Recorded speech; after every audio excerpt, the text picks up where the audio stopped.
గురించే విషయంలో అఘోరంగా మాట్లాడినందుకు గాను మేమందరూ కూడా ఆంధ్ర నుంచి తెలంగాణ నుంచి ఇక్కడ ఒక సమావేశం ఏర్పాటు చేసుకోవడం జరిగింది. స్వామినాయుడు గారు మరియు మహేష్ అన్న గారి ఆధ్వర్యంలో. అలాగే ఇక్కడికి వచ్చినటువంటి రాష్ట్ర తర్వాత జిల్లా కార్యవర్గ అందరి సలహాల మేరకు ప్రతి ఒక్క నియోజకవర్గంలోనూ బాలకృష్ణ గారిపై కంప్లైంట్ పెట్టాలని మేము అందరూ కూడా నిర్ణయించుకున్నాం. గతంలో కూడా చాలా సార్లు ఈ విధంగా బాలకృష్ణ గారు మాట్లాడారు. అయినప్పటికీ మేము కొంచెం ఓపికగా ఉన్నాం. అయితే ఇంకా ఉపేక్షించే పరిస్థితి లేదని చెప్పి మేము అందరూ కూడా స్టేషన్ పోతుంటే మార్గ మధ్యంలో ఈ విషయం తెలుసుకున్న చిరంజీవి గారు స్వయంగా స్వామినాయుడు గారికి మరి మహేష్ అన్న గారికి ఫోన్ చేసి ఈ విధంగా మనం చేయకూడదు, వద్దు, మీరందరూ కూడా ఎక్కడికక్కడికి ఆగిపోండి అని చెప్పడంతో మేము ఆగిపోవడం జరిగింది.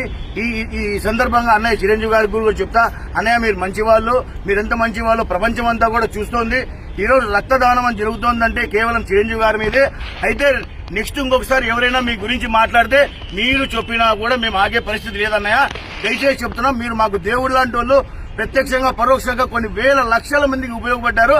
నెక్స్ట్ మీరు దయచేసి మాకు చెప్పొద్దండి, మీ ఫోన్లు కూడా ఎత్తాము. ఈసారి మాత్రం మీ మాట వింటున్నాం. జై చిరంజీవ.